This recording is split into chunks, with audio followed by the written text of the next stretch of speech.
அனைவருக்கும் வணக்கம்.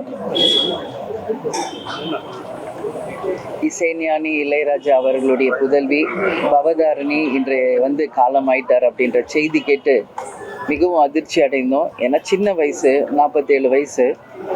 இப்போ தான் போய் வீட்டில் இளையராஜா சார்ட்டையும் கார்த்தி, யுவன், அவங்க வீட்டில் இருக்கிற எல்லாரோடையும் நான் பேசிட்டு வந்தேன். இந்த வீட்டுக்கு நான் வர்றது இது ஒன்றும் புதுசு இல்லை. எத்தனையோ முறை கேப்டன் கூடயே நான் இந்த வீட்டுக்கு வந்திருக்கேன்.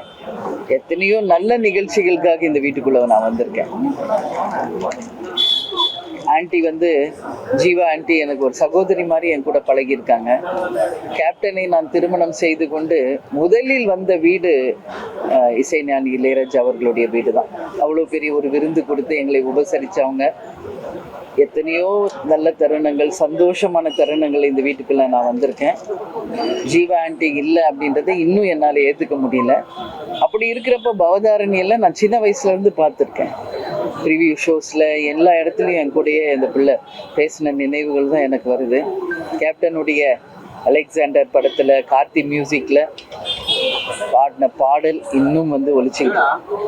எல்லார் வீட்லேயுமே ஒரு சோகமோ ஒரு நல்ல செய்தியோ வந்தால் இசைஞானி இளையராஜா அவர்களுடைய மியூசிக் தான் எங்கேயுமே பாடும். கேப்டன் இன்னைக்கு நம்ம எல்லாம் விட்டு போய் 30வது நாள் இன்றைக்கு. நான் இது வரைக்கும் எங்கேயுமே வரல, ஆனால் இங்கே தான் முதல்ல நான் வந்திருக்கேன். அது ஏன்னா அவங்க குடும்பத்தோட நாங்கள் பழகி அந்த பழக்கம், எங்கள் 2 குடும்பமும் அந்த அளவு பாசத்தோட கேப்டனும் சரி நானும் சரி இந்த குடும்பத்தோட பழகின அந்த பழக்கத்திற்கு அந்த நினைவுகளுக்காக தான் இன்னைக்கு என்னால் இந்த நிகழ்ச்சியில் கண்டிப்பாக கலந்துக்கணும்னு காலையிலே உங்ககிட்ட நான் சொன்னேன். அதனால் பவதாரிணி ரொம்ப எங்கேஜில் நம்ம எல்லாரையும் விட்டு போயிருக்காங்க. இது அவங்க குடும்பத்திற்கும் திரையுலகுக்கும் இசை உலகத்திற்கும் ஒரு மாபெரும் இழப்பு. அவங்க ஆன்மா சாந்தி அடையணும்னு சொல்லி இந்த நேரத்தில் நான் எல்லா இறைவனையும் நான் வேண்டிக் கொள்கிறேன். குழந்தைகளோட விளையாட்டு சாமான் பொம்மைகள்னு சொல்லுவாங்க. கடவுளோட விளையாட்டு பொம்மை மனிதர்கள். இல்லைன்னா இவ்வளவு திறமைகள் இருந்தும் இவ்வளவு சின்ன வயசில் பவதாரணி மாநாட்டில் கூப்பிட்டு வரங்கிறது ரொம்ப ரொம்ப கஷ்டமான விஷயமா இருக்குது. இளையராஜா சாருக்கும் அவங்க ஃபேமிலிக்கு அவங்களுக்கும் இது எவ்வளோ கஷ்டமான விஷயம் அப்படிங்கிறது எல்லோரும் தமிழ்நாட்டுக்கார் எல்லோரும் ரொம்ப எல்லாம் ஃபீல் பண்ணுவாங்க. ஸோ பவதாரணி ஆத்மா சாந்தி அப்படின்னு வேண்டிக்கிறேன். அதே மாதிரி ராஜா சார் குடும்பத்துக்கும் இன்னும் அவங்க சொந்த பந்தங்கள், நண்பர்கள் எல்லாருக்கும் என்னுடைய ஆழ்ந்த இரங்கலை குடும்ப சார்பாக தெரிவிச்சு. ஐயா இளையராஜா ஐயா அவர்களும் அவர் இசைந்த மிகப்பெரிய ஒரு ஆறுதலாக இருந்திருக்கு. இன்னைக்கு அப்படிப்பட்ட சூழலில் அவர் கஷ்டமாக இருக்கப்ப அவருக்கு ஆறுதல் சொல்றதுக்கு வார்த்தையே கிடையாது. வாழ்நாள் மறக்க முடியாத ஒரு பதிவு எனக்கு கொடுத்துருக்காரு. அவர் இசையில், அவர் வரிகளில், அதுக்கு நான் அந்த ஸ்க்ரீனில் நான் ஒரு உருவமாக இருந்திருக்கின்றது எனக்கு மிகப்பெரிய ஒரு பாக்கியம். ஐயா அவர்களுக்கும் யுவன் சங்கர் ராஜா பிரதர், கார்த்திக் ராஜா பிரதர், ஐயா குடும்பம் அத்தனை பேருக்கும் அந்த கடவுள் தான் மிகப்பெரிய ஒரு ஆறுதல் அந்த நேரத்தில் இருக்கு. தமிழ் சினிமா உலகில் மிகவும் பெயர் பெற்றவர் இசையமைப்பாளர், பாராளுமன்ற உறுப்பினர், நாடாளுமன்ற உறுப்பினர் திரு இளையராஜா ஐயா அவர்கள்.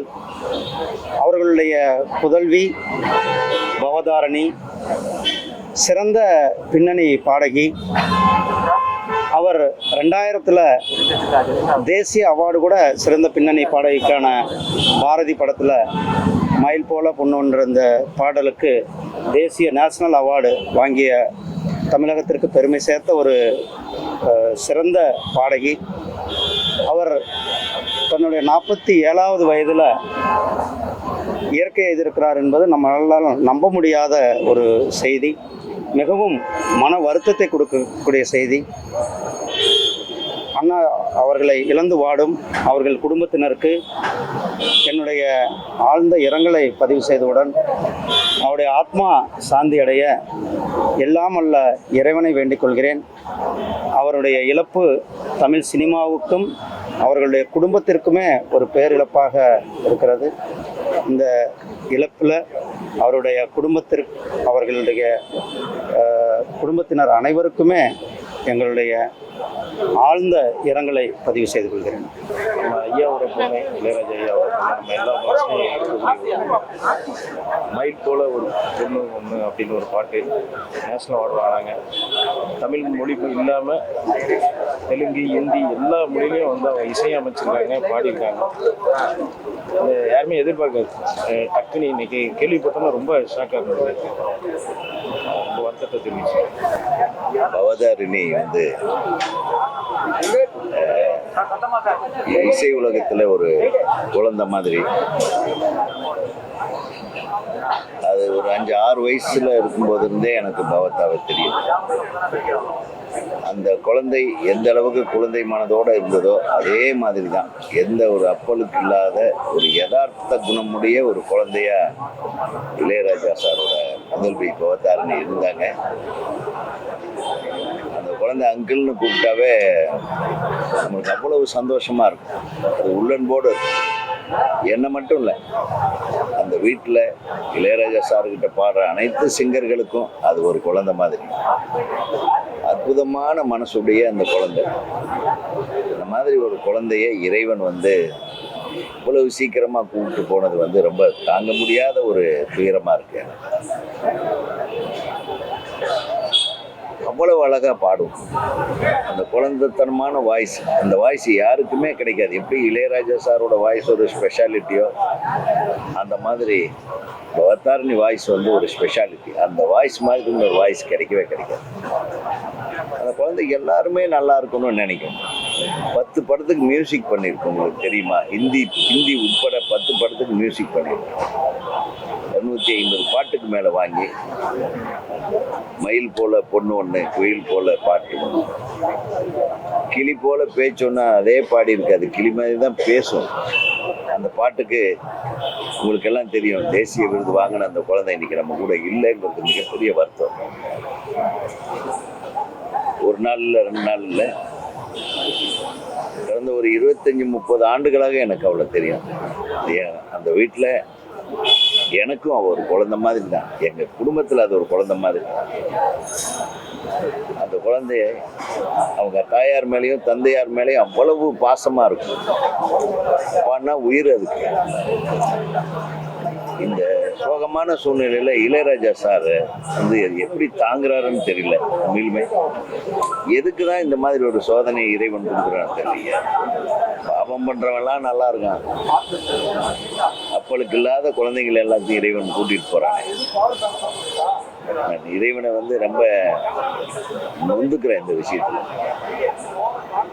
அந்த குடும்பத்துக்கும் அனைவருக்கும், ராஜா சாருக்கு நான் எப்படி ஆறுதல் சொல்றதுன்னே தெரியல. ஏன்னா அவர் முகத்தை என்னால் பார்க்கவே முடியல. அவ்வளவு உணர்விழந்து கிடக்கு அவருடைய முகம். அப்படி ஒரு இளையராஜாவை நான் பார்த்ததில்லை. மிகப்பெரிய தாக்கத்தை, ஒரு கோபத்தை இறைவன் நம்ம கிட்ட உண்டு பண்ணியிருக்கானா அது இன்னைக்கு தான் எனக்கு என்னை பொறுத்தவரை. சமீபத்தில் விஜயகாந்த் சாரை அது மாதிரி, அதுக்கு அடுத்தது நல்லவங்க எல்லாம் போயிட்டு இருக்காங்களே, இது என்னன்னே தெரியல. இசை உலகத்துக்கு மட்டும் இல்லை, குடும்பத்துக்கு மிகப்பெரிய பேரிழப்பு. அது சுத்திக்கிட்டு இருந்தா ஒரு மகாலட்சுமி வீட்டில் சுத்திட்டு இருக்கிற மாதிரியே இருக்கும். ஒரு அழகான நல்ல மனம், நல்ல இதயம் கொண்ட ஒரு நல்ல குழந்தையை இந்த நாடு இழந்து விட்டது. ஒரு இசை குழந்தையை இழந்து விட்டது.